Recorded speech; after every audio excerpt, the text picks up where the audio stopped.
भाई नोट्स ना बांटो अभी मेरे भाई, एक ही दफा सारी क्लासों में बांटेंगे। जिन्होंने लिए हैं वो छुपा के रख लें।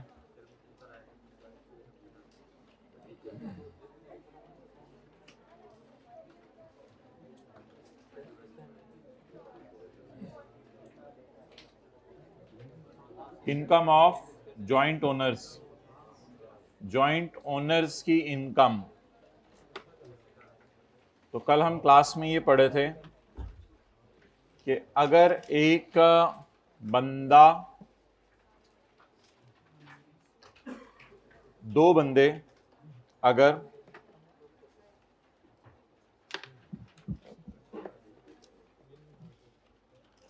दो या दो से ज्यादा बंदे मिलके अगर प्रॉपर्टी ओन कर रहे हो तो उनको एओपी तस्वुर नहीं किया जाएगा, बल्कि उनका एओपी में हिस्सा अलग अलग कर लिया जाएगा और हर पार्टनर की इनकम में वो जाएगा जो उस पार्टनर का हिस्सा होगा। Where any property is owned by two or more and their shares are definite and, और उनके शेयर। जी आप लेट क्यों आ रहे हैं? हाँ जी, लेट क्यों? The person shall not be assessed as an, इनको पार्टनरशिप नहीं कहा जाएगा in respect of the property, and the share of each person, हर बंदे का हिस्सा, in the income from property, हर बंदे का हिस्सा इनकम फ्रॉम प्रॉपर्टी में shall be taxable in their and not as AOP. जैसे मिसाल के तौर पे एक एओपी कहती है मैंने 3 मिलियन कमाया, तो 3 मिलियन में एक पार्टनर का 60% है, दूसरे पार्टनर का 40%। तो ऑब्वियसली पहले तो आप 3 मिलियन में से रिपेयर अलाउंस माइनस करेंगे 6 लाख का, 24 लाख आपकी इनकम फ्रॉम प्रॉपर्टी आ गई।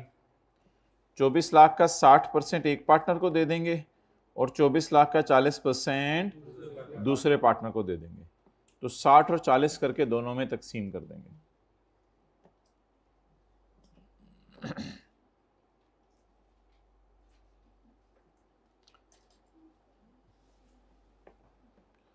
दोबारा पढ़ लें। Where any property is owned by two or more persons and their respective shares are definite and ascertainable, the persons shall not be considered as an AOP, उनको AOP नहीं समझा जाएगा। और हर बंदे का हिस्सा इनकम फ्रॉम प्रॉपर्टी में उसके अपने हाथों में टैक्सेबल होगा और AOP के तौर पे टैक्सेबल नहीं होगा। अच्छा, लेकिन अगर दो बंदे मिलके बिजनेस कर रहे हैं तो फिर उनको अलग अलग ट्रीट नहीं किया जाएगा। अगर दो बंदे मिलके बिजनेस कर रहे हैं तो फिर जो है वो उनको एओपी ही समझा जाएगा, फिर उनको अलग अलग ट्रीट नहीं किया जाएगा, फिर उनको इकट्ठे ट्रीट किया जाएगा। बहरहाल ये हम एओपी के चैप्टर में पढ़ेंगे, चैप्टर 12 के अंदर। This section shall not apply, ये सेक्शन नहीं लगेगा हाइब्रिड में लेट आने पे। This section shall not apply in, अच्छा ठीक है बैठे, in computing income under the head income from. अगर बिजनेस इनकम निकाल रहे होगे तो ये चैप्टर नहीं लगेगा। इसका मतलब है अगर दो बंदे मिलके घर किराए पे चढ़ा दें तो वो कमा रहे हैं इनकम फ्रॉम प्रॉपर्टी, तो ये चैप्टर लगेगा। लेकिन अगर दो बंदे मिलकर बिजनेस शुरू कर दें, दुकान खरीदें, दुकान पे चीजें रख के बेचें, तब ये चैप्टर नहीं लगे, तब वो एओपी का चैप्टर लगेगा और उन दोनों को अलग अलग ट्रीट नहीं किया जाएगा, उन दोनों को एक ही बंदा ट्रीट किया जाएगा। लेकिन अगर दो बंदे मिलकर घर किराए पे चढ़ा दें, दो person shall not be assessed as, तो उनको एओपी तस्वुर और हर बंदे का हिस्सा उसकी इनकम में अलग अलग उसके अपने हाथों के अंदर टैक्स लगाया जाएगा। भाई ये देखो मुनासिब तो नहीं है हाइब्रिड बॉयज में इस तरह लेट आना और फिर ये सबको डिस्टर्ब करना। सारे पढ़े होते हैं, पढ़ने आए ना सारे, ओके। तो लिख लें पॉइंट 2 के आगे, अगर दो बंदे बिजनेस शुरू कर दें तो फिर ये एओपी ही समझे जाएंगे। अगर दो बंदे बिजनेस शुरू कर दें तो फिर ये एओपी ही समझे जाएंगे।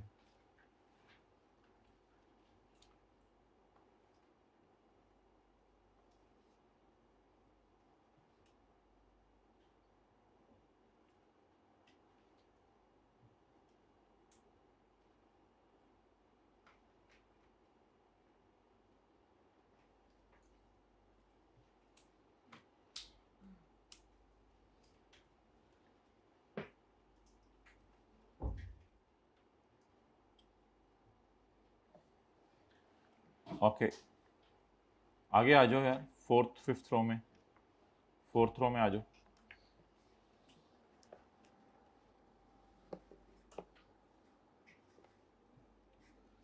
अच्छा, अगर दो बंदे प्रॉपर्टी ओन कर रहे हों और उसमें एक मसला हो कि कौन सा बंदा कितने % ओन कर रहा है, दो बंदे प्रॉपर्टी ओन कर रहे हों और उसमें एक मसला हो कि कौन सा बंदा कितनी प्रॉपर्टी ओन कर रहा है, यानी शेयर्स आर डेफिनेट या शेयर्स आर नॉट डेफिनेट। मिसाल के तौर पे कोई डिस्प्यूट चल रहा है, एक बंदा कह रहा है 80% हिस्सा मेरा है, दूसरा कह रहा है नहीं 90% मेरा है, इस तरह का कोई डिस्प्यूट चल रहा है। तो ऐसी सूरत में आज थर्ड रो में आ जाओ, ऐसी सूरत में थर्ड रो में जगह बना दें थोड़ी सी, तो शुक्रिया। तो ऐसी सूरत में क्या करेंगे, ऐसी सूरत में आप उनको एओपी ही मजबूरी में ट्रीट करेंगे, हाइब्रिड में लेट आने पे उनको मजबूरी में एओपी ही ट्रीट करेंगे। द रीजन इज कि उनको अलग अलग किया ही नहीं जा सकता, क्योंकि अभी डिस्प्यूट चल रहा है कि किसका कितना हिस्सा है, फिर उनको एओपी ट्रीट कर लें। तो अगर घर किराए पे चढ़ाएं दो बंदे मिलके और उनका हिस्सा क्या हो, फिर उन दोनों को एओपी ना समझें, अलग अलग बंदा समझें, जैसे कि न्यूमेरिकल्स में हमने बंदा वाइज अलग अलग किया था। और अगर उन दोनों बंदों का हिस्सा, where any property chargeable under section 15 is owned by 2 or more and their share in that property are, उनका हिस्सा पता ही नहीं चल रहा हमें, the property will be considered as being jointly owned by, समझा जाएगा फिर ये एओपी की प्रॉपर्टी है। क्योंकि मसला क्या आ गया है, इधर क्या था, शेयर्स आर, इधर क्या था, शेयर्स आर, बस ये फर्क है। तो क्या करें, they will be considered as an AOP and taxable income and tax payable will be computed as per the principles of taxation of AOP। और इनका टैक्स किन रूल्स के मुताबिक निकाला जाएगा, AOP के रूल्स के मुताबिक। AOP के रूल्स हम पढ़ेंगे इंशाल्लाह चैप्टर 12 के अंदर, AOP के रूल्स देखेंगे। कभी टाइम निकाल के आइएगा किसी दिन, आप लोग बड़ी जल्दी जल्दी में आते हैं, घंटा डेढ़ निकाल के आते हैं, ज़्यादा टाइम भी नहीं होता आप लोगों के पास, मसरूफ बंदे हैं माशाल्लाह। ये बरकत मार्केट, हम पता नहीं आपसे भी 3 गुना दूर फासले से आए हैं और आप ये बरकत मार्केट से आ रहे हैं। लाले बंदा जुत्ती से पाले।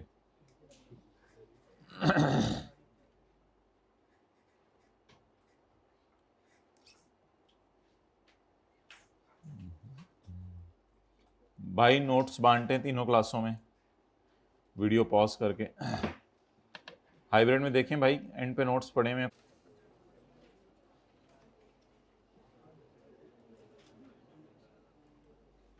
नए नोट्स निकालने की ज़रूरत नहीं है, किसी को नोट्स ना मिले हों तो हाथ खड़ा कर दें। अच्छा, अभी ऐसा करें कि इनकम ऑफ प्रॉपर्टी के चैप्टर में ही रहें और पास पेपर का क्वेश्चन नंबर 6 निकालें।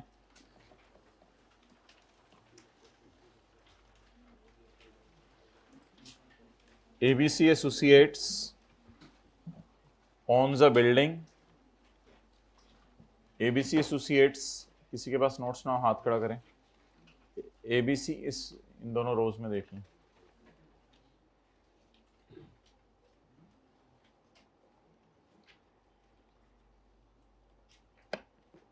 ABC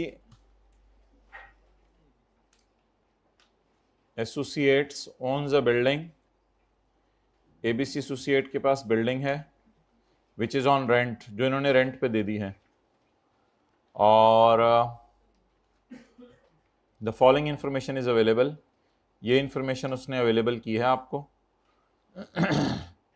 rent received from tenants, किराएदारों से कराया आया, rent received from tenants. Depreciation on building under third schedule, ये थर्ड शेड्यूल होगा कोई, लेकिन याद रखिएगा डिप्रिसिएशन तो माइनस करने की इजाज़त नहीं है इस चैप्टर में। हमने डिडक्शंस अलाउड में रिपेयर अलाउंस पढ़ा है, लेकिन डिप्रिसिएशन नाम की कोई चीज़ माइनस करने की इजाज़त नहीं है। प्रॉपर्टी टैक्स, हाँ ये माइनस करेंगे। म्यूनसिपल और लोकल गवर्नमेंट टैक्स, टैक्सेस सारे माइनस करेंगे सिवाय इनकम टैक्स के। म्यूनसिपल और local government tax. Agreements with the किराएदार, किराएदारों के साथ जो एग्रीमेंट है वो प्रोवाइड करता है कि किराएदार will pay the municipal tax. तो किराएदारों के साथ जो एग्रीमेंट है वो, ये मोबाइल यूज़ ना करें, किराएदारों के साथ जो एग्रीमेंट है वो ये बताता है कि किराएदार ये वाला टैक्स बर्दाश्त करेंगे, या मालिक मकान, किराएदार ये वाला टैक्स बर्दाश्त करेंगे। ओके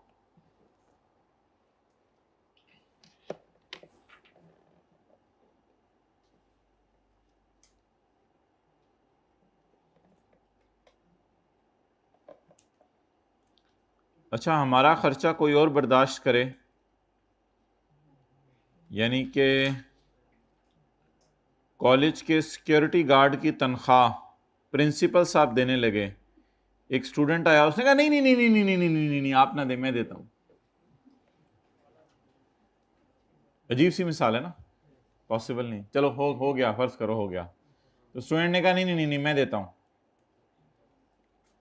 तो प्रिंसिपल साहब तो कैश लेके गए थे ना, तो प्रिंसिपल साहब ने जब सिक्योरिटी गार्ड को तनख्वाह देनी थी तो एंट्री करनी थी एक्सपेंस डेबिट कैश क्रेडिट, क्योंकि प्रिंसिपल साहब की जेब से पैसे जाने थे, लेकिन पैसे तो गए नहीं प्रिंसिपल साहब की जेब से। अब कॉलेज वाले क्या एंट्री करेंगे? भाई ये नोट्स ना बांटो, छोड़ दो जब। अच्छा, अब क्या एंट्री करेंगे? नहीं नहीं, जिस बंदे ने दिए मैं उसकी बात नहीं कर रहा, मैं कॉलेज वालों की बात कर रहा हूँ बस। प्रिंसिपल साहब जो है सिक्योरिटी गार्ड को तनख्वाह देने जा रहे थे और एंट्री करनी थी एक्सपेंस डेबिट कैश क्रेडिट, लेकिन जैसे प्रिंसिपल साहब ने जेब से कैश निकाला तो किसी ने कहा, स्टूडेंट ने कहा, या कोई वजीर आजम गुजरा था, उसने कह दिया यार छोड़ो परे, हम इस वक्त तनख्वाह देते हैं, आप लोग रिलैक्स करो। तो ये अब सवाल ये है कि कॉलेज वालों का कैश तो गया नहीं, तो एक्सपेंस डेबिट करके क्या क्रेडिट करें? एक्सेलेंट, खुशी। जैसे ही आप प्रिंसिपल साहब की जगह खर्चा पे करने गएंगे तो प्रिंसिपल साहब, तो इसका मतलब है इनकम क्या करनी पड़ेगी? क्रेडिट करनी पड़ेगी, खुशी बुक करनी पड़ेगी। तो जिंदगी में कोई भी कभी आपका खर्चा बर्दाश्त कर ले बिजनेस का, तो फिर ये एंट्री होती है, बिजनेस का खर्चा भी रिकॉर्ड किया जाता है लेकिन कैश कम नहीं किया जाता, कैश कम करने की बजाय खुशी बढ़ा दी जाती है। और खुशी तो आपको पता है आनी जानी चीज है, फिलहाल आई है तो भी जाएगी भी। इसकी हेडिंग दें ऊपर, कोई बंदा हमारा खर्चा बर्दाश्त कर रहा है तो हम ये एंट्री करेंगे। हेडिंग दें, कोई बंदा हमारा खर्चा बर्दाश्त करे तो हम ये एंट्री करेंगे।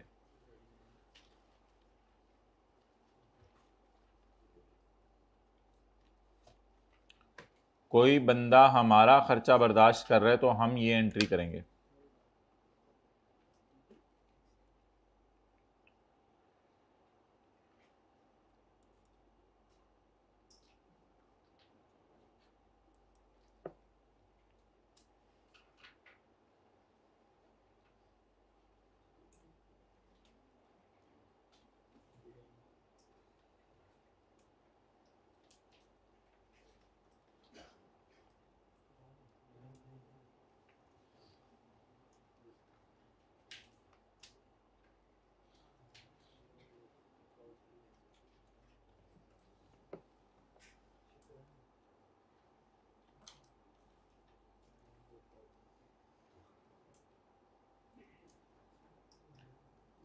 कोई बंदा हमारा खर्चा बर्दाश्त करे तो हम ये एंट्री करेंगे।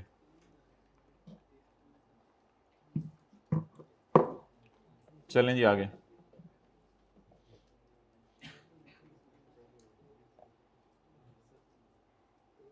हाँ जी,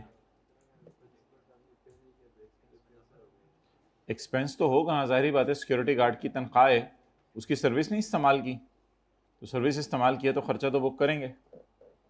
या तो सिरे से ही एंट्री ना करें ना, वो तो फिर अजीब सी बात होगी, पता ही नहीं चलेगा। फिर हर कोई पूछ रहा होगा इसका मतलब है 11 महीने सिक्योरिटी गार्ड ने नौकरी की, 1 महीना नहीं की, वो फिर कंपैरिजन कैसे होगा फाइनेंशियल स्टेटमेंट्स में? सर्विस तो इस्तेमाल की है तो खर्चा तो बुक करना पड़ेगा। या तो होता ना सर्विस इस्तेमाल ना करते फिर खर्चा बुक ना करते। जी पूछें। नहीं नहीं हो जाएगा, क्यों नहीं हो जाएगा? एक्सपेंस को पे करना ज़रूरी तो नहीं, वो अगले ने पे कर दिया हमारा। ओके, एक्सपेंस अगर, हाँ जी, अच्छा जी, अब सवाल ये है कि सवाल में सारी चीज़ें क्लियर हो गई मोबाइल वाले भाई। अब हम देखते हैं अगली लाइन क्या लिखी हुई है। हाइब्रिड में पहली रो में बैठ के वाइट कपड़े पहन के भाईजान मोबाइल इस्तेमाल कर रहे हैं, इतनी यकसुई से, ये इनके नोट्स पड़े हुए हैं और इनका चेहरा ऐसे। अच्छा जी, और साथ वाले भाई इनको कुछ कह भी नहीं रहे, डिलेमा तो ये है। साथ वाले भाई मुस्कुरा तो देना। चलें, शुक्रिया शुक्रिया शुक्रिया। रेंट रिसीव्ड में 6 लाख रुपया पड़ा हुआ है फॉर 3 ईयर्स। रेंट रिसीव्ड में 6 लाख पड़ा है फॉर 3 ईयर्स। रेंट रिसीव्ड में 6 लाख पड़ा है 3 सालों का। कमेंसिंग फ्रॉम जुलाई 1 ऑफ हमारा साल, हमारे साल के पहले दिन से लेकर ओवरऑल इसमें 3 सालों का 6 लाख पड़ा है। हम एक्रूअल अकाउंटिंग फॉलो कर रहे हैं। एक्रूअल अकाउंटिंग ये होती है कि जितना अर्सा घर किराए पे रहा उसको इनकम में डालो, या अगर 3-4 साल का इकट्ठा किराया एडवांस में आ गया तो उसे भी इनकम में डाल दो, जितना अर्सा घर किराए पे रहा। एक कैश अकाउंटिंग होती है। कैश अकाउंटिंग होती है कि घर जितना मर्जी अर्सा किराए पे रहा, जितना किराया आ गया उसे इनकम में डालो। एक्रूअल अकाउंटिंग होती है कि जितना घर किराए पे रहा उसको इनकम में डालो। आप बता दें 23 लाख में से क्या करें? Rent received include, rent received कहां पड़ा हुआ है? ये rent received includes, rent receive में पड़ा है, यानी 23 लाख में पड़ा है कितना? 6 लाख। 23 लाख में जी मोबाइल चेक कर लिया एक सेकंड। 23 लाख में 6 लाख पड़ा है।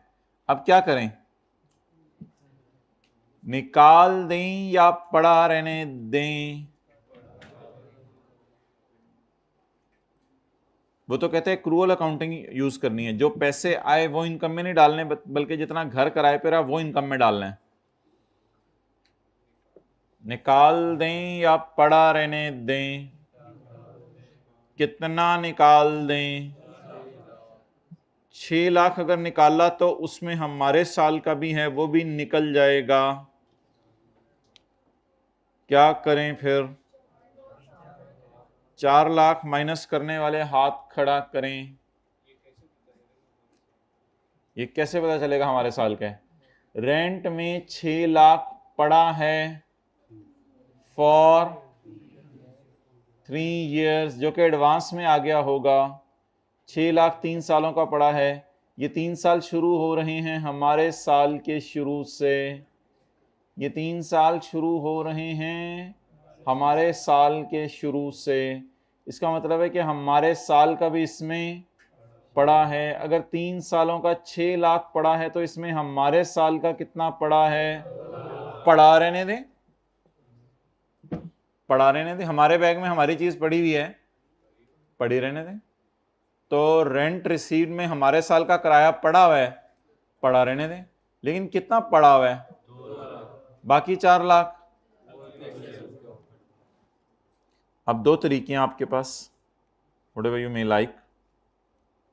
ग्रॉस रिसीट जिसे हम कहते हैं, 23 लाख में से माइनस कर दें 4 लाख, तो अगले सालों का निकल जाएगा। जिसे ये तरीका पसंद नहीं आ रहा वो ऐसे करे, 23 लाख में से पहले सारा 6 लाख माइनस करे कि 23 लाख में से 3 सालों का किराया निकल गया, बाद में कहे ओ हमारे साल का भी तो 2 लाख था, इसको दोबारा डाल दे। तो one and the same thing, या 4 लाख माइनस कर लें या 6 लाख माइनस करके 2 लाख ऐड कर लें। आ जाके खड़े वहीं होना है हमने 19 लाख पे। चलें जी शुरू करें।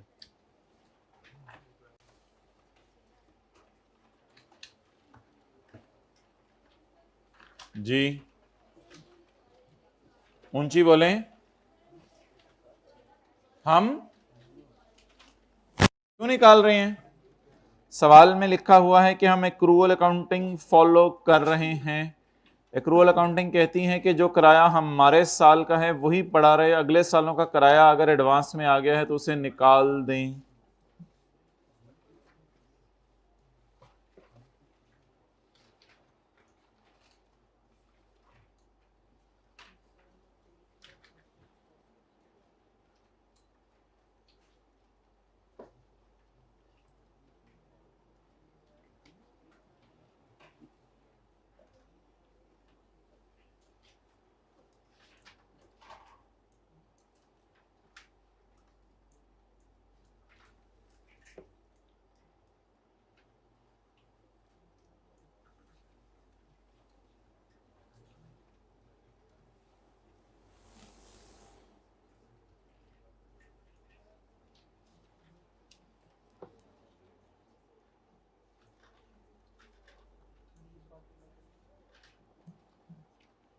चलें जी आगे।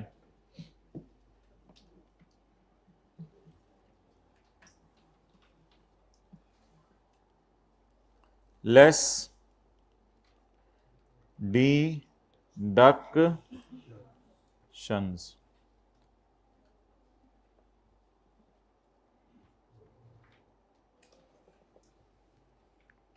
Repair allowance at 1/5।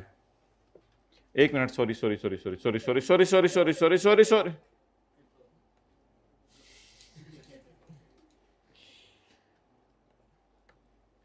ये 4 लाख तो इग्नोर हो जाएगा, इसकी जगह रिपेयर अलाउंस माइनस होगा। ये 1 लाख खर्चे में चला जाएगा, ये 1 लाख इनकम में भी जाएगा, खर्चे में भी जाएगा। इस नीचे वाले 1 लाख की ही एंट्री होगी।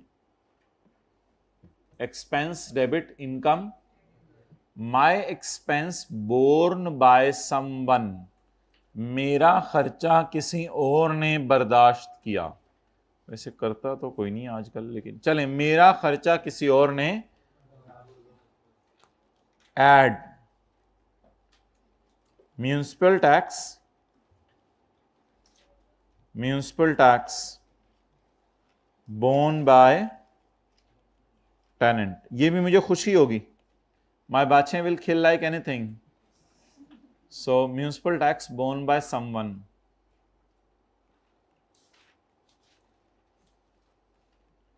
$2,000 is my income from property, guys.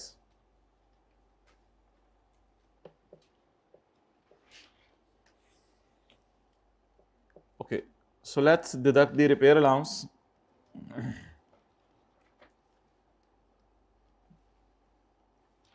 At 1/5, which is 400. Now, guys, instead of depreciation, you have deducted the repair allowance. You guys are going in the right direction. And today is your test as well. Let's see. Property tax.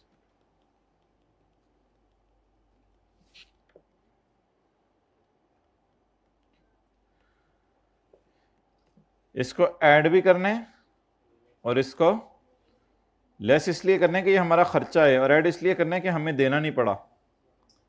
वो खर्चा ही क्या जो देना ना पड़े, जबरदस्त खर्चा है वो। घर जाके टोटल कर लीजिएगा।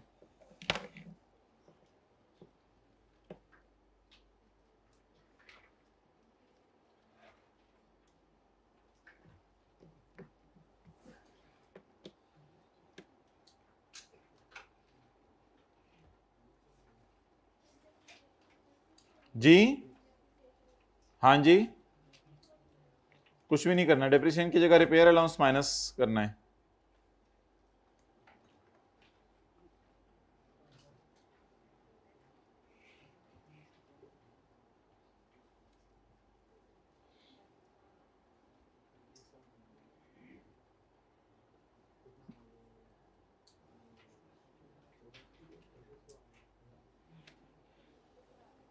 ओके, मुराकबे से बाहर आ जाएं।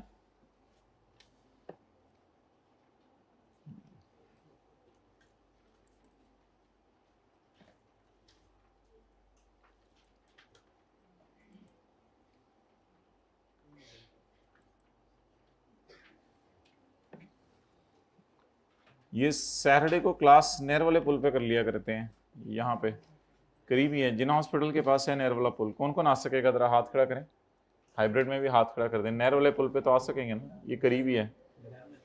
चटाइयाँ एक एक ले आएंगे, वहाँ बिछा के जो है वो, फिर साइडों पे ऐसे लोग इकट्ठे हो जाएंगे देखने के लिए क्या हो रहा है।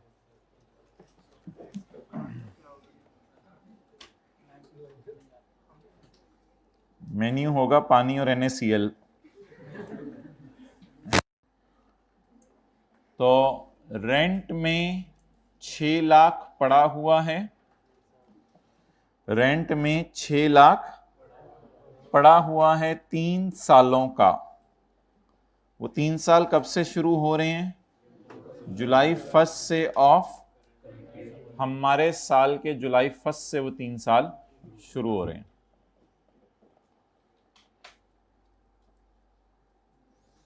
चलें, और सवाल भी हैं, इसके हम करते रहेंगे इंशाल्लाह इनकम प्रॉपर्टी के। स्टे ट्यून्ड, देखते रहिएगा।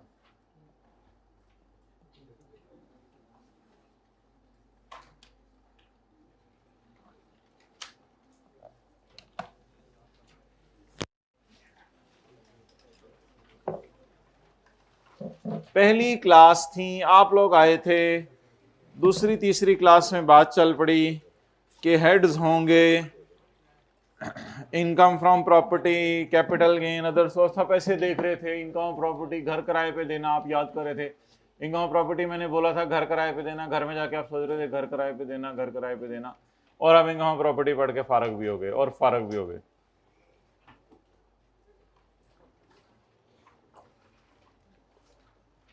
पंद्रह सेकंड की साइलेंस उन लोगों के लिए जिन्होंने ये सोचा था कि इनकम प्रॉपर्टी का चैप्टर साथ साथ याद करेंगे। उन लोगों के लिए 15 सेकंड की साइलेंस, यानी पूरी क्लास के लिए। क्या ठीक है, मुझे कोई मसला नहीं, आप हाथ खड़ा करें। आप कहें मैंने याद किया, आप कहां की बातें कर रहे हैं? हाथ खड़ा करें, हाथ में खड़े हो जाओ, खड़े हो जाओ। हाँ अच्छा जी, ये भाई क्लेम कर रहे हैं कि मैंने अल्हम्दुलिल्लाह याद किया हुआ। उनका क्लेम सही भी होगा, बैठ जाओ, कोई मैं क्यों सवाल पूछूं? हाइब्रिड में हाथ खड़ा करें, माशाल्लाह मेरे से पूछ लें। 1 2 3 4 5 6 7 8 पौने 9 10 11:30। अच्छा जी, income from other source. Income property के चैप्टर में कहीं कहीं छोटे छोटे नोट डले हुए थे, वो नोट मैं न्यूमेरिकल्स के साथ करवाऊंगा जब हम डेली एक एक न्यूमेरिकल करेंगे। इसका कल से इंशाल्लाह और न्यूमेरिकल्स भी शुरू करेंगे। Income of every kind received by person in a tax year, अगर ये किसी और हेड में नहीं गई। देखिए सैलरी के चैप्टर में तो जाने किसी कोई बंदा किसी जगह नौकरी कर रहा हो, बिजनेस के चैप्टर में जाने किसी बंदे का अपना कारोबार हो, प्रॉपर्टी के चैप्टर में जो जाने आपको पता है वो घर का किराया जाता है और फॉरफिटेड डिपॉजिट जाता है और नॉन एडजस्टेबल एडवांस जाता है। ये 3 चीजें हमने पढ़ी जाती हैं प्रॉपर्टी के चैप्टर में। और कैपिटल गेन के चैप्टर में शेयर खरीद के बेचना जाता है। तो इन चारों के अलावा अगर आपको इनकम कमाए तो that will fall under that income from other source. तो income of every kind received by a person, अगर ये किसी और हेड में नहीं गई तो ये कहां जाएगी? इनकम फ्रॉम अदर सोर्स में। तो इनकम फ्रॉम अदर सोर्स एक बैलेंसिंग चीज है, जो चीज कहीं नहीं जाती वो कहां चली जाती है? Income from other source. Other than income exempt, agriculture income यहां नहीं आएगी, एग्जेम्प्ट इनकम यहां नहीं आएगी। तो एग्जेम्प्ट इनकम तो फिर किसी भी हेड में नहीं जाएगी। डिविडेंड पता नहीं अच्छे भले लोग होते हैं पेपर के अंदर डिविडेंड के ये स्पेलिंग लिख के आ रहे होते हैं, सही डेंट मारता है फिर एग्जामिनर। तो डिविडेंड बोले डेंड, डेंट नहीं डेंड। अच्छा जी, dividend will go to income from other source, लेकिन हमने तो पढ़ा था कि डिविडेंड बड़ा ही अजीबो गरीब है। इसकी गुर्बत मैं आपको दिखाता हूं। मैं किसी हेड में नहीं जाऊंगा, एक तरफ तो मैं किसी हेड में नहीं जाऊंगा, एक तरफ ये कह रहा था मैं किसी हेड में नहीं जाऊंगा, अदर सोर्स कहता है मेरे पास आ जाओ। लेकिन ये गलत है, ऐसा नहीं है कि ये अदर सोर्स में जाएगा, ऐसा नहीं है। पाकिस्तान में अगर आपने डिविडेंड कमाया है, ये ऑलरेडी सेक्शन 5 में फाइनल टैक्स रिजीम में कवर हो चुका है, इसलिए ये अदर सोर्स में। तो यहां डिविडेंड से मुराद है जो फॉरेन कंट्री से मिला, जो कहां से मिला, जो फॉरेन कंट्री से मिला। यानी आपने शेयर खरीद लिए जर्मनी की कंपनी के, तो आपको अगर उससे डिविडेंड मिला तो ये जाएगा इनकम फ्रॉम जो फॉरेन कंट्री से मिला।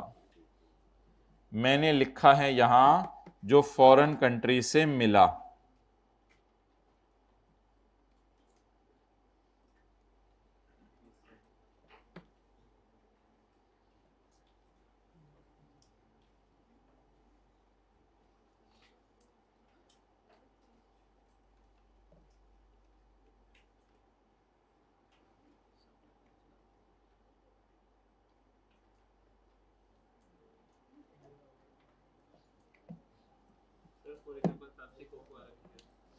पेप्सी कोक के शेयर्स तो अगर ये पाकिस्तान में रजिस्टर्ड हैं तो फिर तो क्या चीज, तो बस ठीक है फिर। ओके चलें जी आगे। जी पाकिस्तान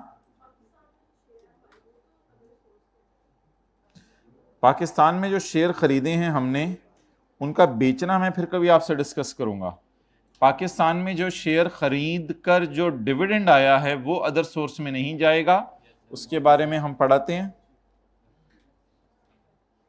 उसके बारे में लिखा हुआ है दिस इनकम शिल not be chargeable under any head of income, ये किसी हेड ऑफ इनकम में नहीं जाएगी। जी जिन्होंने सवाल पूछा था clear? Okay. However if dividend is received in foreign source, और डिविडेंड अगर बाहर के मुल्क से मिले, then it is chargeable under the head income from other source. Guys royalty कहां जाएगी?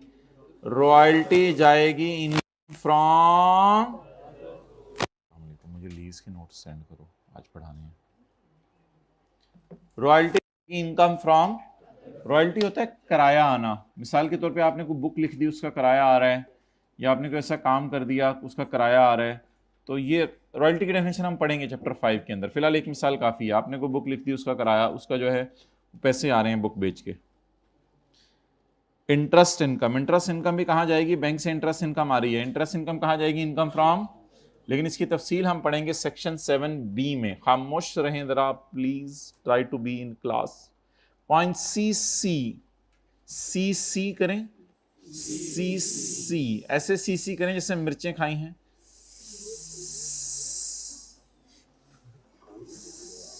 साथ वाले से ज्यादा ऊंची आवाज में करना है, जरा ट्राई करें, महसूस करें ऑनलाइन वालों को भी। ओए आप भी आए हुए हो, ना करो, हाथ हिला दें कैमरे की तरफ। छुप के क्यों बैठे हुए हो आज?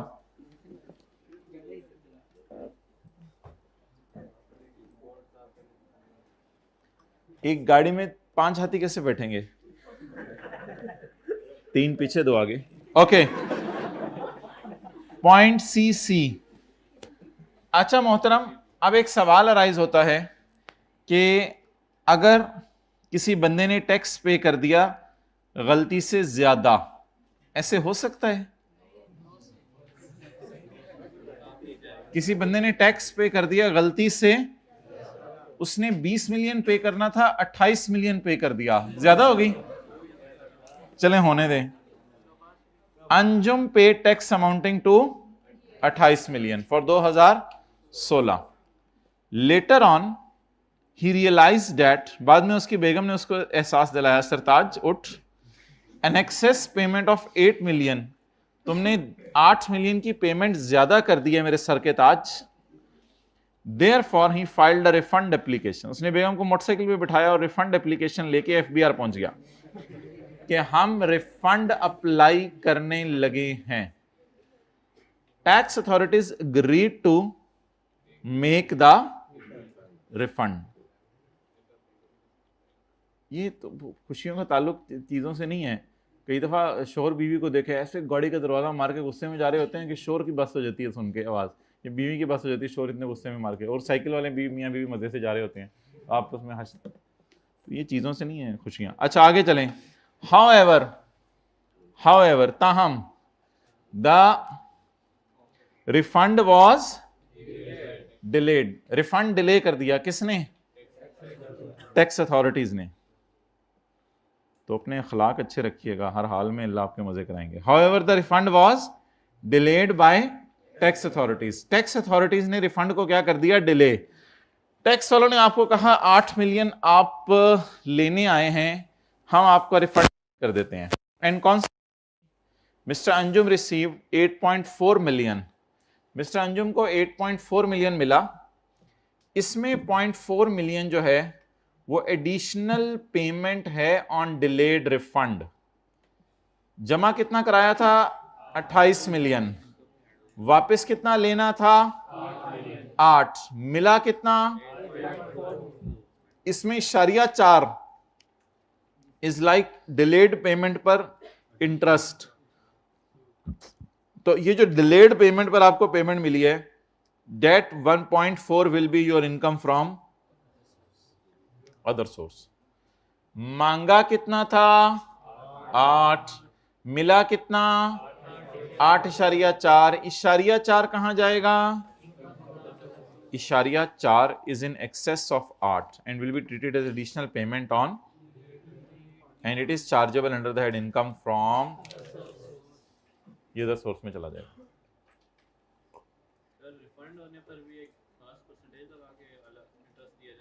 वो परसेंटेज अब जो भी हो हमें नहीं पता, आपको फिगर दे दी जाएगी। Additional payment on delayed refund under any tax law. Under any tax law का मतलब समझें।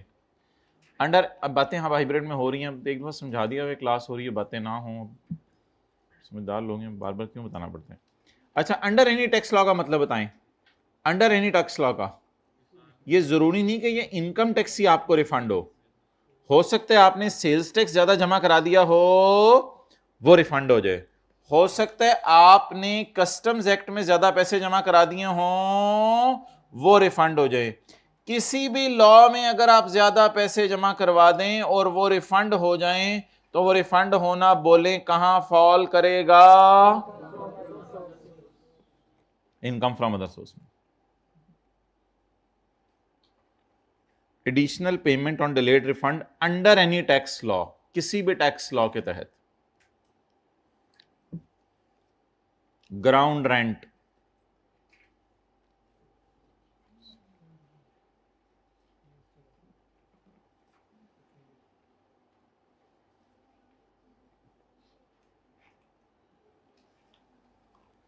ये वही मिसाल जो उसने की थी।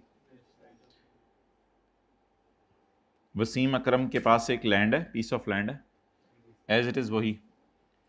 शाहिद अफरीदी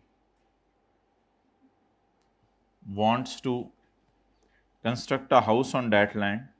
शाहिद अफरीदी ने उस लैंड पर घर तामीर करना है। And finally he constructed his house on Wasim's land. उसने वसीम की लैंड पर फाइनली घर तामीर कर लिया है। नाउ इसके बाद Shahid Afridi will pay Wasim Akram the ground rent of 30,000 per month. Shahid Afridi उसको ग्राउंड रेंट देगा 30,000 per month. Shahid later on rented out this house to Sarasif at a monthly rental of 70,000 per month. Now under the head income from property, rupees 30,000 ground rent will be allowed as deduction to Shahid Afridi, and this is income from other source for Wasim Akram.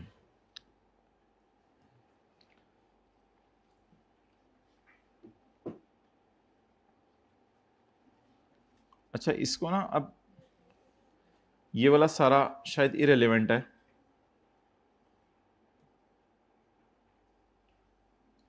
इसको जब मैं किताब बनाऊंगा मुझे याद रहा तो इसको मैं डिलीट कर दूंगा। हमारी मिसाल के लिए अब सिर्फ इतना रेलेवेंट है। अब ज़रा पढ़ें 1 मिनट, पहले इधर देख लें। Wasim Akram has a piece of land. ये देखें जी, वसीम अकरम के पास पीस ऑफ लैंड है। Shahid Afridi wants to construct a house on डेंट लैंड। अभी सब्र करो। And finally he constructed his house on Wasim's land. Shahid Afridi ने वसीम के लैंड पर। Now Shahid Afridi will pay Wasim Akram the ground rent of 30,000।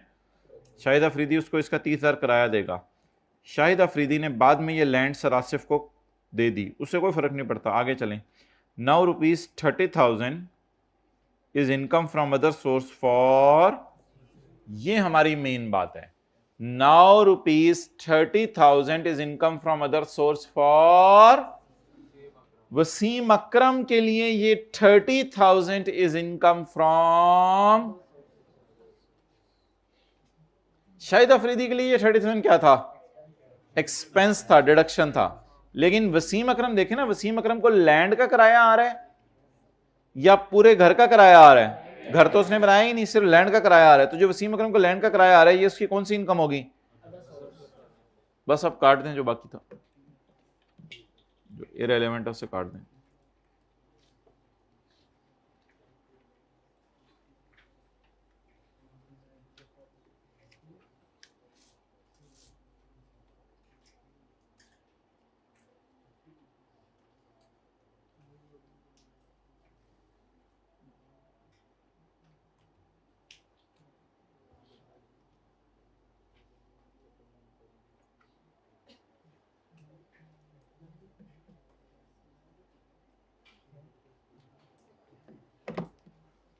Okay,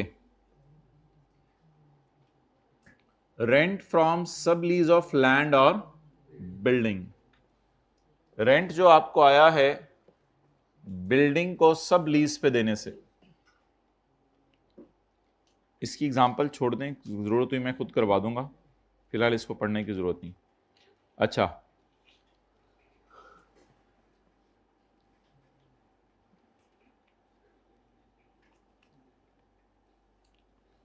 अच्छा, ये बिल्डिंग जिसमें आप बैठे हुए हैं ना, ओबियसली ये कॉलेज वालों की अपनी नहीं है, ये जावेद मियां दाद की है। तो जावेद मियां दाद ना इस बिल्डिंग का ओनर है। अब अपने तक रखिएगा, हर एक को बताने की क्या ज़रूरत है। तो कभी आया किराया लेने तो प्रिंसिपल रूम में मिल लीजिएगा, उससे ज़्यादा क्या हो सकता है। तो जावेद मियां दाद इस बिल्डिंग का ना ओनर है, इस वक्त जिसमें हम हैं, मैं उसकी बात कर रहा हूँ। तो कॉलेज वाले इस बिल्डिंग के किराएदार हैं। जावेद मियां दाद से अगर हम इजाज़त ले लें कि शाम को ये क्लासें फ़ारग होती हैं, तो ये हम किप्स एकेडमी को किराए पे दे रहे हैं, तो किराए पे ली हुई चीज़ को किराए पे दे दिया, तो किप्स कॉलेज वाले, ये किप्स स्कूल वाले सब टेनेंट बन गए। अब जावेद मियां दाद तो कमा रहे हैं इनकम फ्रॉम, लेकिन किप्स वाले जो क्रिसेंट वालों को किराया दे रहे हैं वो इनकी इनकम फ्रॉम अदर सोर्स। तो rent received from Kips college as a sub lease is income from other source. Note कर, कॉलेज वालों के लिए इनकम फ्रॉम अदर सोर्स है। बाकी जावेद मियां दाद वाली बात अपने तक रखिएगा, बाकी इस पर ज़्यादा बात नहीं करेंगे हम।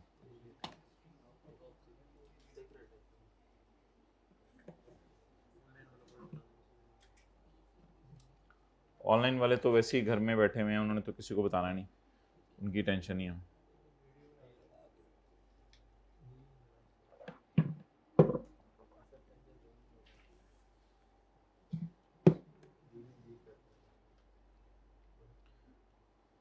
अच्छा, ये जब बच्चा आता है सीए करने के लिए और उसे बताया जाता है कि 2 साल में तुम पीआरसी कैफ कर लोगे और आगे 3.5 साल में आर्टिकल्स कर लोगे, फिर 5.5 साल में तुम्हारा सीए हो जाएगा, तो ये इन्फॉर्मेशन उसे देनी चाहिए नहीं देनी चाहिए? क्यों? यही नहीं है, ऐसे ही नहीं है, तो फिर नहीं, ये बिल्कुल धोखा नहीं है, ऐसे ही माने धोखे। ये तो आप जैसे माहौल में रहते हो, जैसे दोस्तों के साथ रहते हो, उनके साथ सुन सुन के वैसी बातें सोचने लग जाते हो। तो प्लीज इन चीजों का सोच से ताल्लुक है, तो अपने आप को समझा लें कि पेपर है, पास क्यों नहीं करना, मैंने करना है बस। ओके,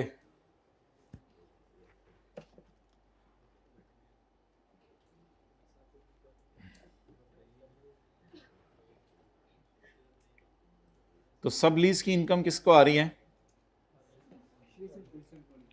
कॉलेज इज अर्निंग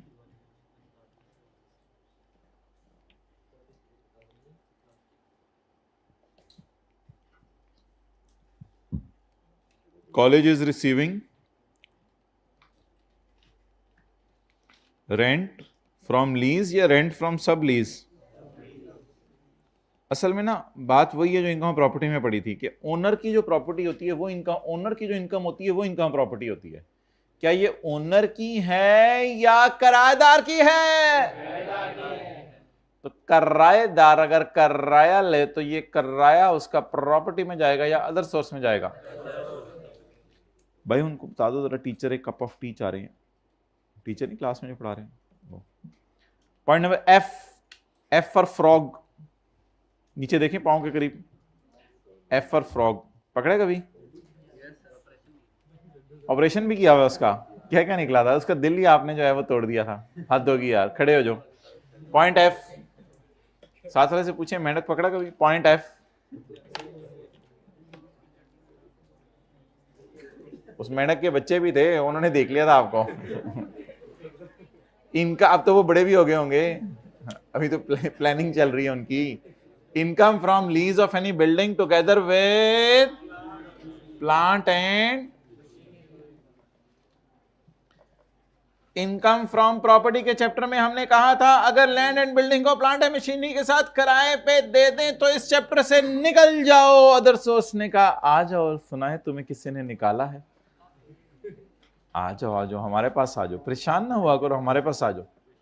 तो किथों कड्डा सी, किथों कड्डिया सी, छेती दसो। इनकम प्रॉपर्टी ने कहा था गेट आउट। ये फिक्रा कभी जिंदगी में ना बोलिएगा किसी के साथ, अल्लाह का शुक्र है आपने भी नहीं बोला आज तक, मैंने भी नहीं किसी के साथ बोला, ये फिक्र जिंदगी भर ना बोलिएगा। अच्छा, तो इनकम फ्रॉम प्रॉपर्टी ने कहा था गेट आउट, प्यार से बोले गेट आउट। और इनकम प्रॉपर्टी ने कहा, इनका अदर सोर्स ने वेलकम वेलकम, मरहबा मरहबा, आए आए, सुने किसी ने निकाल दिया है आपको।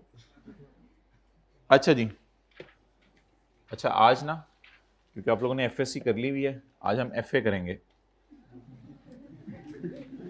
अगले सफे पे आए, let's do FA.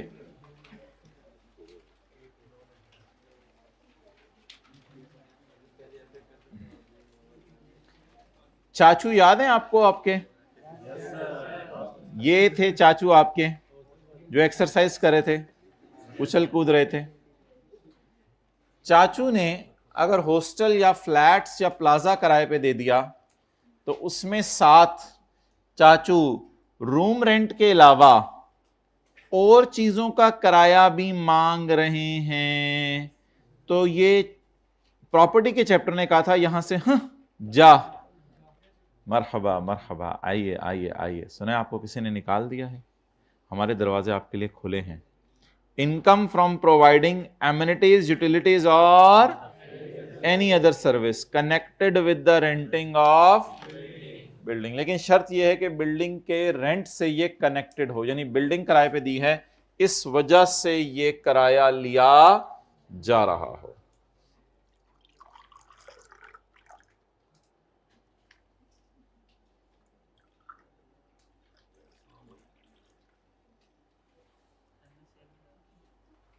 Well, I'm very happy today.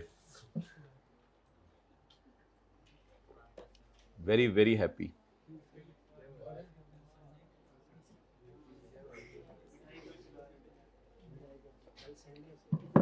कल संडे आ रहा है, आप 12 दिन का रिवाइज करेंगे।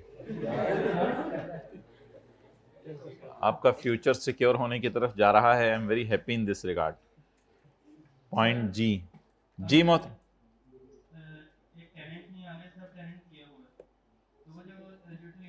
टेनेंट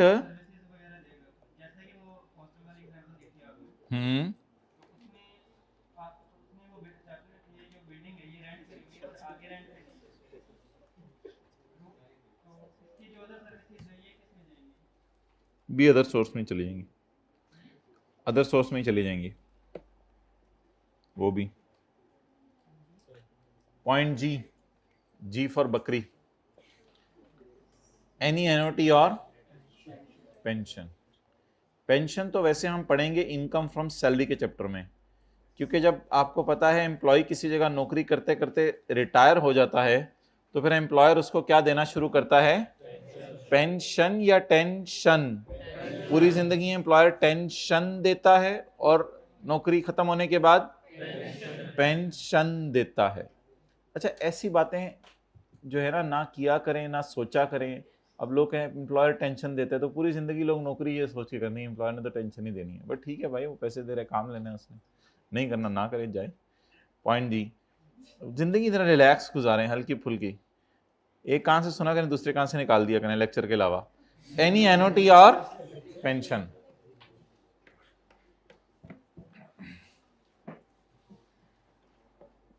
तो एनओटी और पेंशन जो है एम्प्लॉयर एम्प्लॉय को देता है, ले आए। एनओटी और पेंशन जो है एम्प्लॉयर एम्प्लॉय को देता है, तो ये सैलरी के चैप्टर में आएगी।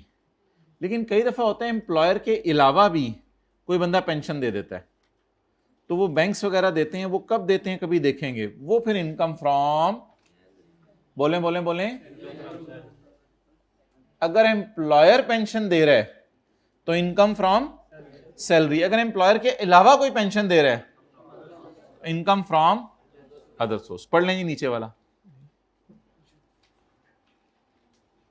Pension received by an employee from its employer is chargeable under that income from. However, pension schemes are not necessarily due to रिश्ता of employer and employee. Employer employee रिश्ते की वजह से ऐसा नहीं होता। बस ठीक है, बाकी ले जाएं। So if the pension is received from a person other than employer, then this will fall under the head income from other source. Point number H.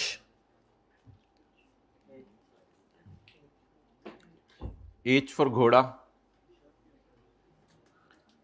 Any prize bond 5,000 रुपये इनाम मिलेगा जो बंदा घोड़े पे आए क्लास लेने।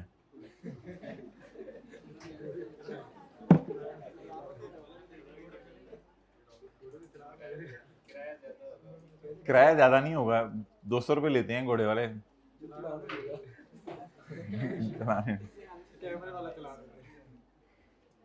What an offer. Point number H. Any prize bond, किसी बंदे का प्राइज बॉन्ड निकल आया। विनिंग फ्रॉम अ रेफल, बंदा भी रहेगा 1.5 घंटा क्लास के बाहर, ये अगली शर्त है। 10,000 कर लेते हैं, 10,000 कर लेते हैं, 1.5 घंटे बाद बंदा रहेगा। Any prize bond or winning from raffle, lottery, prize on winning a quiz, prize offered by companies for promotion of, और क्रॉसवर्ड पजल गेम होती है कोई, तो इनसे जो प्राइजेस मिले वो सारे के सारे कहां जाएंगे, इनकम फ्रॉम अदर सोर्स में।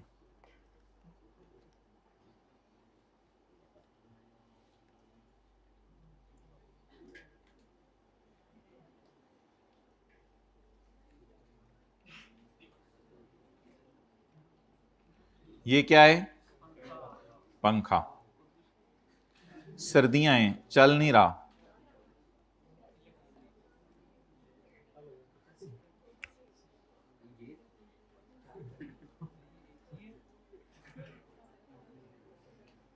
ये क्या है, बंदा।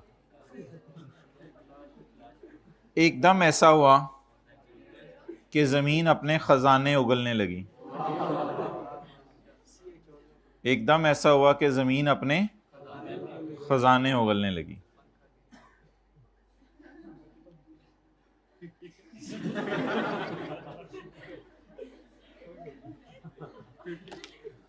लकीली इस बंदे की जेब में फोन था, इसने तकिए के अंदर डाल के नहीं रखा हुआ था। कुछ छुपा देते हैं ना तकिए के अंदर, वो उसके पिलो के अंदर डाल के, तो इसने तकिए के अंदर डाल के नहीं रखा हुआ था। आइडिया दे रहे हैं हम इधर। तो इन भाईजन ने वहीं से फोन लगाया शहबाज शरीफ को, Shahbaz bro how are you. वो ज़मीन अपने ख़जाने उगल रही है, तो आमतौर पे हुकूमत आके ऐसी सूरत में नेचुरल रिसोर्सेज एक्सट्रैक्ट करती है और इस बंदे को कुछ ना कुछ किराया देती है, क्योंकि इसको डिस्टरबेंस हो रही है। फील करें, इसको थोड़ी सी डिस्टरबेंस हो रही है, तो इस वजह से इस बंदे को जो है वो कुछ ना कुछ पैसे देती है गवर्नमेंट। ये पैसे इसका कारोबार है ना, रोजाना इस तरह करता है, फोन लगाता है, ये बिजनेस है इसका, कारोबार तो नहीं है। तो that will be his income from other source. पढ़ें ये पॉइंट आए।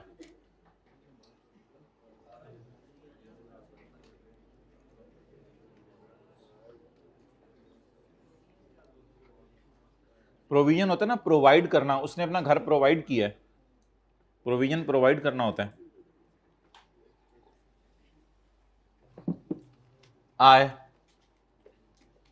Any amount received for providing, any amount received for use, आपने प्रोवाइड किया है, यूज करने दी है। Any amount received for exploiting the property, आपने अपनी प्रॉपर्टी एक्सप्लॉइट करने दी है।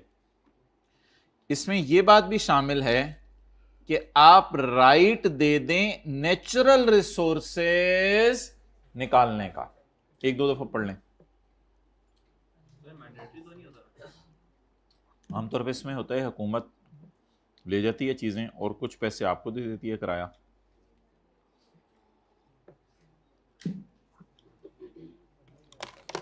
ओके,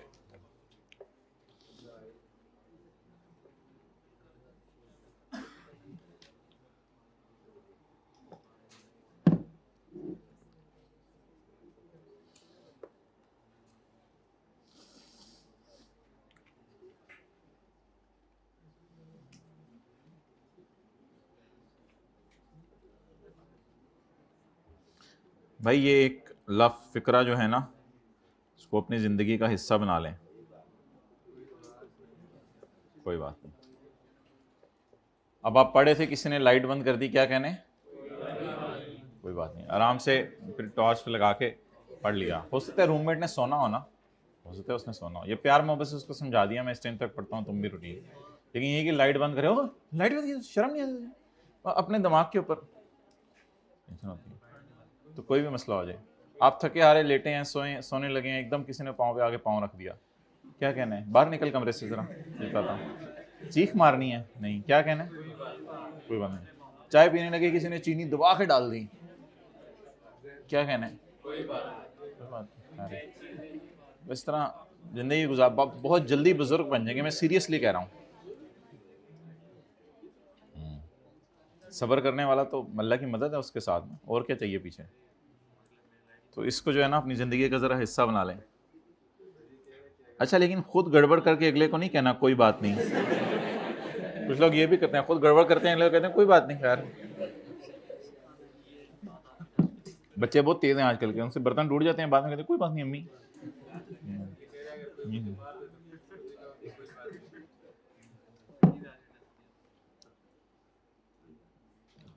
कोशिश कीजिएगा, कुछ जगहों पे मुश्किल लगेगा लेकिन कर लीजिएगा।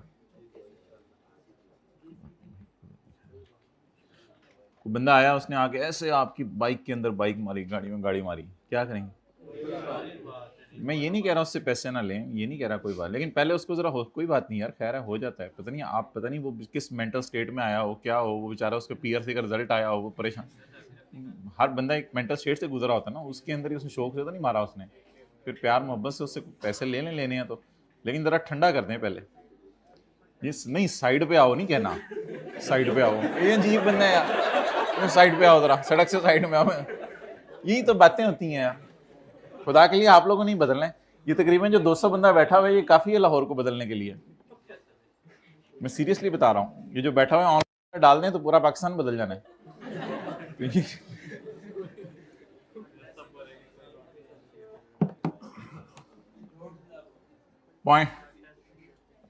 Point number I, any amount received, कोई भी पैसे आप भाई ये take it as a serious note, okay.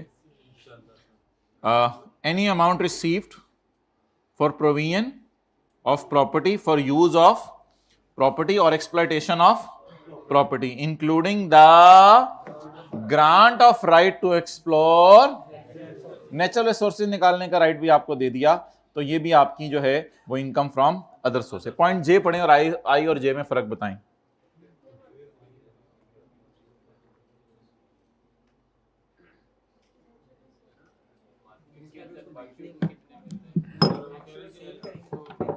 Point I में ये है कि वो गवर्नमेंट वाले आपको पैसे देंगे, मिसाल के तौर पे 1 करोड़ की चीजें निकली 10 लाख आपको दे देंगे। और पॉइंट जे में ये है कि 10 तोले सोना निकला 1 तोले सोना आपको दे देंगे, कि ऊपर भी सोए हुए हो, ये सोना भी ले लो थोड़ा सा, तो 10 तोले सोना निकला 1 तोले सोना आपको दे दिया। पॉइंट आई में आपको कैश मिलेगा, और पॉइंट जे में जो बच्चों को नहीं कहते चीजी ले लो बेटा, तो पॉइंट जे में आपको कोई चीज मिलेगी। चीजी को हमारे लॉ में कहते हैं बेनिफिट इन काइंड। और भाई मैंने आपको कहा है साथ वाले से जो है दोस्ती और मोहब्बत बढ़ाएं, उसका तरीका ये है कि कुछ 100 रुपए की 200 टॉफियां मिलती हैं, ढूंढे मार्केट से मिलेंगी इंशाल्लाह, 100 रुपए की 200 टॉफियां मिलती हैं, उसका पूरा पैकेट लेके बैग में रख लें।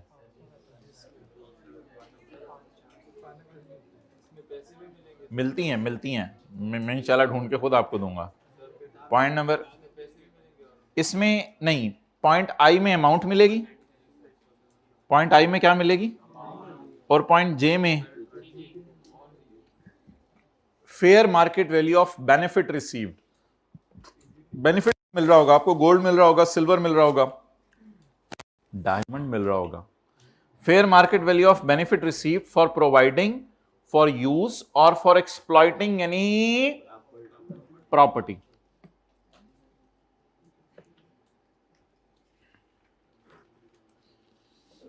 Okay, next is point number K for chura।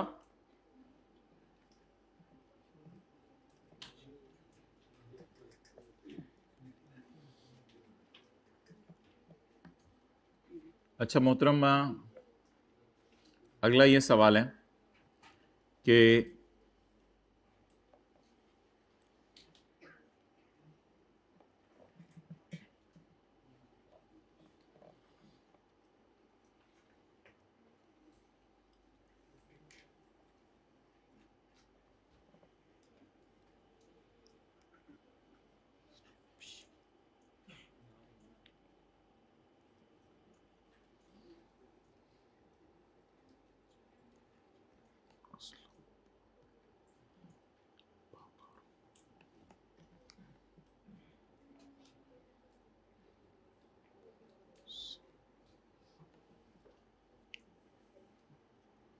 ये नोट्स देना।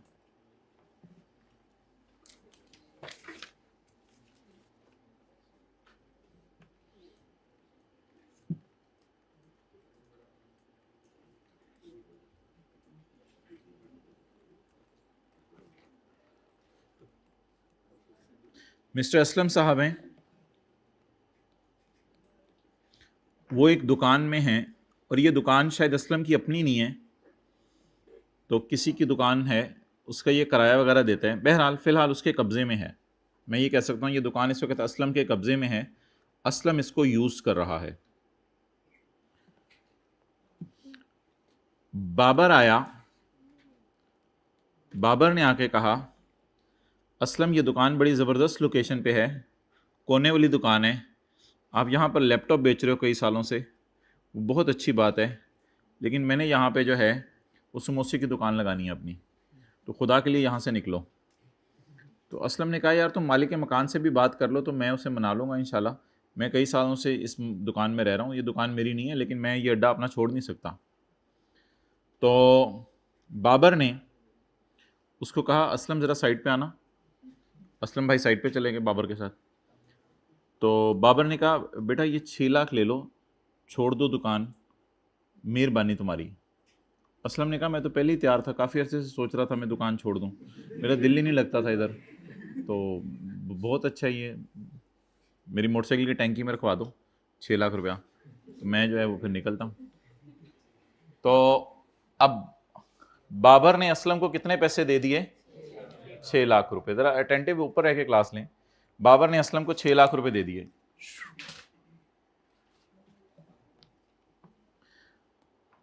अब असलम को याद आया कि मैंने भी तो जिंदगी में कभी किसी के साथ ऐसा किया था। असलम को याद आया कि चंद साल पहले यहां पर एक शाहिद नामी बंदा रहता था और वो शाहिद नामी बंदा यहां पर जो है वो गोलगप्पे बेचता था। मैं शाहिद के पास आया था और मैंने शाहिद को कहा था शाहिद निकल। शाहिद ने कहा नहीं निकलूंगा, जो कर ले वो करने। मैं भी शाहिद को साइड पे ले गया था और मैंने शाहिद को साइड पे लेके जाके कहा था ये 2 लाख पकड़। शाहिद फौरन मान गया था और मैं इधर आ गया था।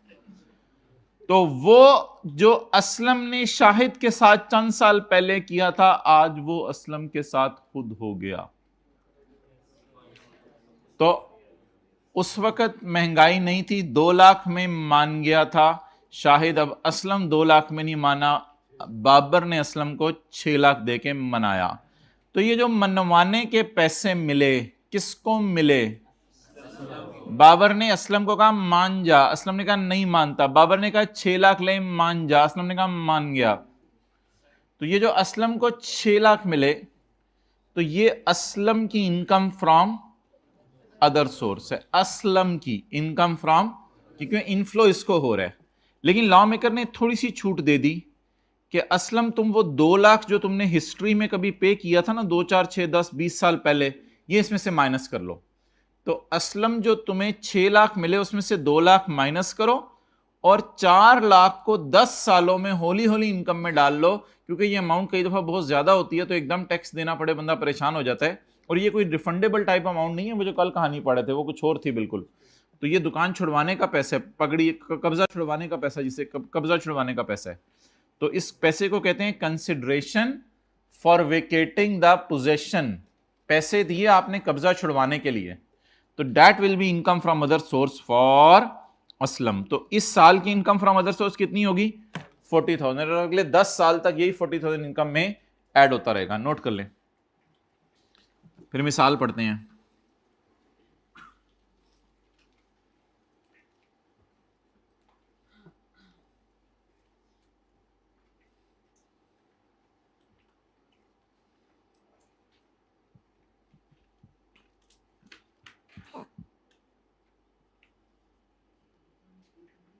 ये असलम की इनकम, अच्छा असल में ओनर कौन है प्रॉपर्टी का वो मैंने कहीं जिक्र नहीं किया, ओनर कोई और ही है।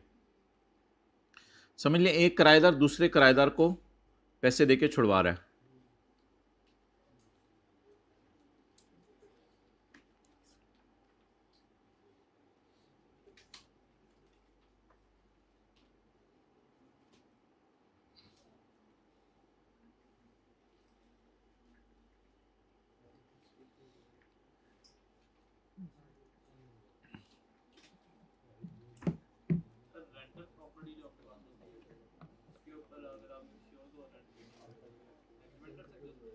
क्या चीज?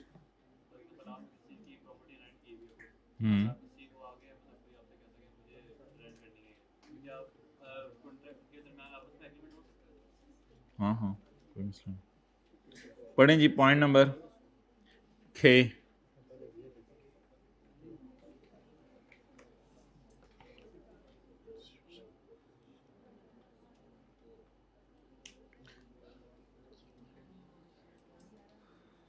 ये अगर मुझे याद रहा तो मैं बुक में इसको कर दूंगा। असलम इज यूजिंग, हैज से शायद ये लग रहा है कि ये असलम की है, वो थोड़ा सा अजीब सा टच दे रहा है। Aslam is using shop in, Aslam एक शॉप को यूज कर रहा है या शॉप उसके कब्जे में है। He vacated the possession of property in 2010। बहरहाल असलम ने कब्जा छोड़ दिया, असलम मान गया। असलम ने कब्जा छोड़ दिया प्रॉपर्टी का in tax year 2010 and received 6 lakh from Babar, और 6 लाख किससे ले लिया? बाबर से। टू होम प्रॉपर्टी इज, जिसको इसने अब प्रॉपर्टी हैंड ओवर की है उससे इसने 6 लाख रुपए ले लिया। चंद साल पहले असलम ने 2 लाख दिया था शाहिद को, असलम ने 2 लाख दिया था शाहिद को। कल संडे है, 12 दिन का वो देख के बहुत खुशी हो रही है मुझे। ये तो आज वाला तो आज ही पढ़ लेना ना, कल फिर 12 दिन तीनों सब्जेक्ट, टाइम ही खुला होता है। 24 में से अगर 6 घंटे उसके लिए निकाल दें, 2-3 घंटे बाकी चीज़ों के लिए आप निकाल दें, तो 24 में 16 घंटे होते हैं। तो 16 घंटे को आप अगर 3 सब्जेक्ट्स पे तकसीम करें, 5 घंटे 5 घंटे 5 घंटे, 1 घंटा मीनार पाकिस्तान का टाइम निकल आएगा। 20 मिनट जाने में, 20 मिनट आने में, 20 मिनट मीनार पाकिस्तान देखने में।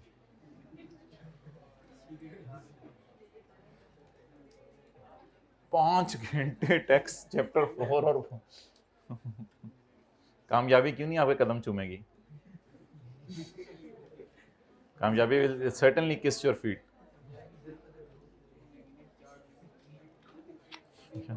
How lucky you people are get a Sunday. अच्छा, संडे को ना इस तरह तैयारी शायद हम अपने ज़माने में करने की कोशिश करते थे जैसे मंडे को पेपर है। यानी अब संडे को इस तरह गुजार दो कि जैसे मंडे को आई कैप ने अनाउंस कर देना, यार इस बार पेपर हम कैंसिल करें, जितना जितना टीचरों ने पढ़ाया ना उसी का पेपर दे दो आगे।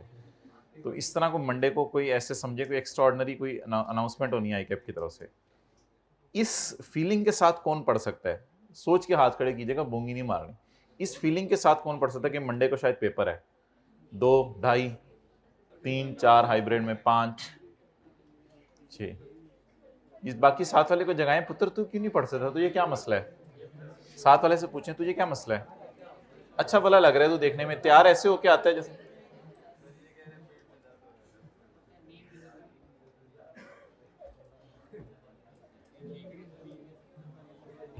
चलें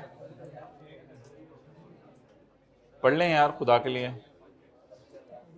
कहाँ जा सकते हैं? दोबारा पढ़ें। असलम एक शॉप यूज करे शालम मार्केट में, उसने शॉप का कब्जा छोड़ दिया है 2010 में, और 6 लाख रुपए उसको बाबर से मिले हैं जिसको अब उसने घर दिया है। पुराने जमाने में 5 साल पहले असलम ने 2 लाख रुपए साइड पे जाके दिए थे शाहिद को। लॉ मेकर पूछ रहे, बोलो असलम की इनकम में कितना ऐड करेंगे?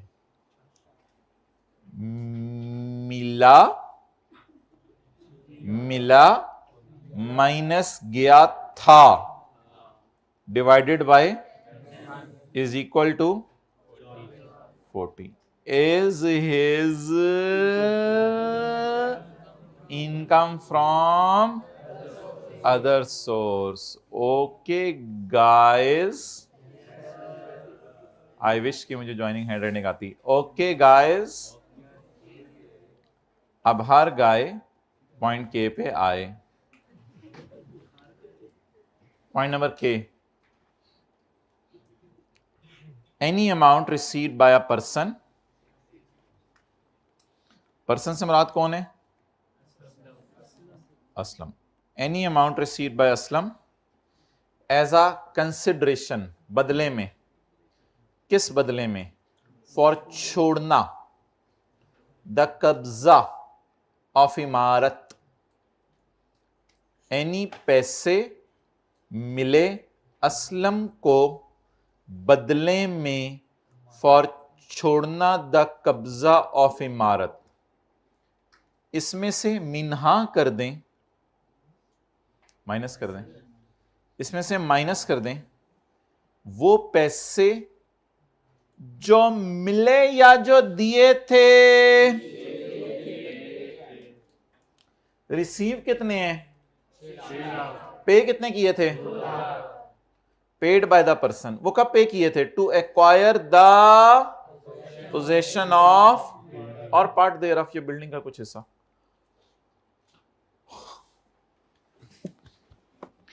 shall be chargeable under the head income from in the year in which it was, जिस साल मिले उस साल, एंड अगले इन बराबर बराबर, जिस साल मिले इस साल और अगले 9 साल, इन केड़ा केड़ा proportion, in equal equal proportion. What does it mean?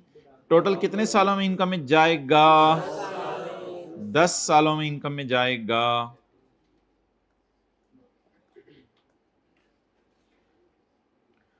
Okay guys, okay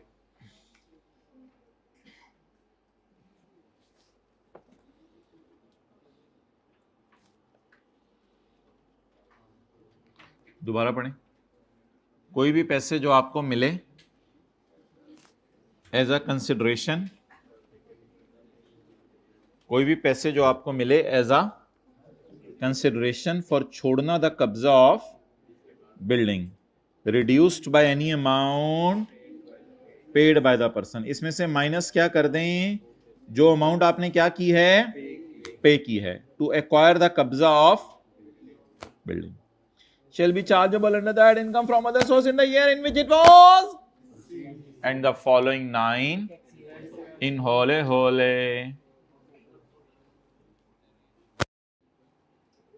Point L, any amount received from approved income payment plan or NOT plan under voluntary pension system rules 2005।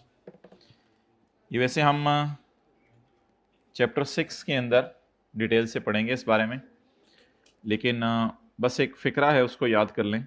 Any amount receive from approved income payment plan और under voluntary pension system rules 2005, बस इसको रट्टा मार लीजिएगा, बाकी देखेंगे। अच्छा, income property के चैप्टर में बस आ जाएं, 5-7 मिनट हैं, एक सवाल को थोड़ा सा पढ़ लेते हैं और फिर इंशाल्लाह इसकी डिस्कशन अगली क्लास में देखेंगे। या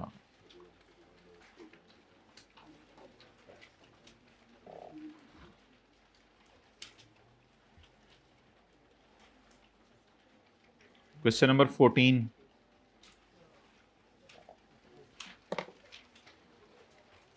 जागते रहना भाइयों, सड़ते ना रहना। ऑन 1 जुलाई 2021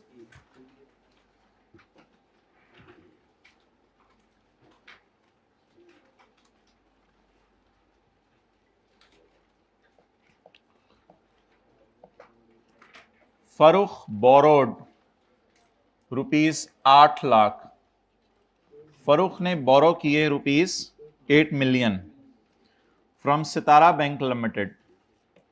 तो क्या हमने पढ़ा था इनकम फ्रॉम प्रॉपर्टी के कि अगर आप लोन लें और लोन पर इंटरेस्ट पे करें तो वो इंटरेस्ट प्रॉपर्टी के चैप्टर में खर्चे के तौर पे माइनस करने की, तो अगर आप लोन लें और लोन पर इंटरेस्ट पे करें तो इंटरेस्ट माइनस करने की। On 1 July 2021 Farrukh borrowed 8 million from Sitara bank limited and acquired a plot of land acquire किया in Hub industrial zone of ₹65 lakh. कितने का? 65 लाख। बाकी पैसा इसने कहां इन्वेस्ट कर दिया? बिजनेस में। बाकी पैसा कहां इन्वेस्ट कर दिया? बिजनेस में। फिलहाल जो नीचे डेटा दिया हुआ है वो सिर्फ इनकम फ्रॉम प्रॉपर्टी का है, तो जो बाकी पैसा इन्वेस्ट किया उसके बारे में सवाल में जिक्र नहीं है। तो मेरा आपसे एक सवाल है कि बैंक को जो हम लोन पर इंटरेस्ट देंगे वो 80 लाख पे देंगे या 65 लाख पे देंगे? नहीं, हम तो पूरा 80 लाख इस्तेमाल करें ना। 80 में से 65 लाख की हमने लैंड खरीद ली है और 80 में से 15 लाख हमने दोस्त के साथ बिजनेस में लगा दिया। तो मेरा सवाल यह था, जो आप लोगों ने सुने बगैर ही डिसीजन दे दिया, कि बैंक को हम इंटरेस्ट किस पे देंगे? 8 मिलियन इंटू 12% या 65 लाख इंटू 12%? बिल्कुल, बैंक को हम लोन पे इंटरेस्ट देंगे 8 मिलियन इंटू। अच्छा, ये पहली बात हो गई, आगे चलते हैं। The above loan carries interest at the rate of, and above loan is repayable in 8 equal quarterly। Loan वापस होने या इंटरेस्ट वापस होने? रीपे लोन होता है, इंटरेस्ट पे होता है। रीपे होता है, जो ली हुई चीज है वो वापस हो रही है। इंटरेस्ट तो लिया नहीं होता, वो तो देना ही होता है। तो ये रीपे का लफ्ज किस लिए है? लोन की प्रिंसिपल अमाउंट के लिए या उस पे जो इंटरेस्ट है? लोन की प्रिंसिपल अमाउंट के लिए। And loan is repayable, interest is repayable नहीं हो सकता। एंड लोन इज रीपेएबल, ये 8 मिलियन बैंक को कब वापस करना है?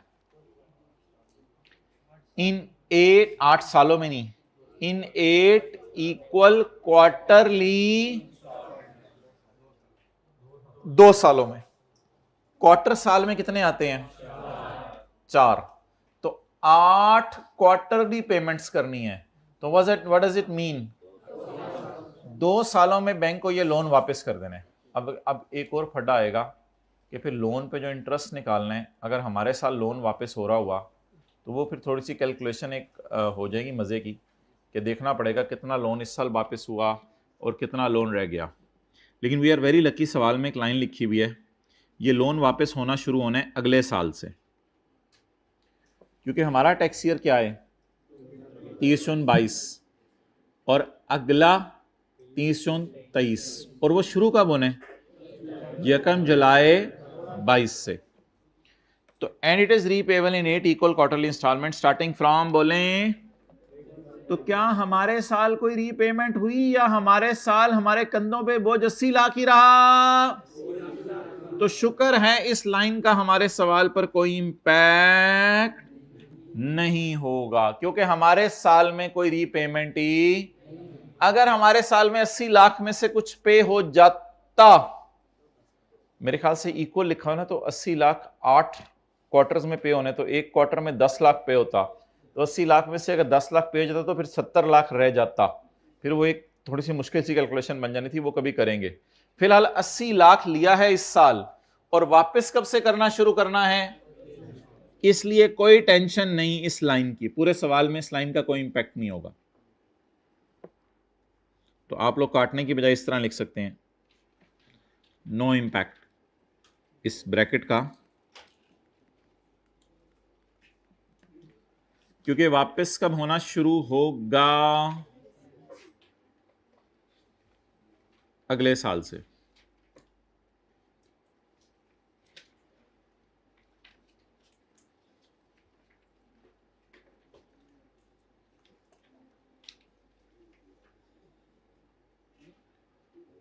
Okay, next.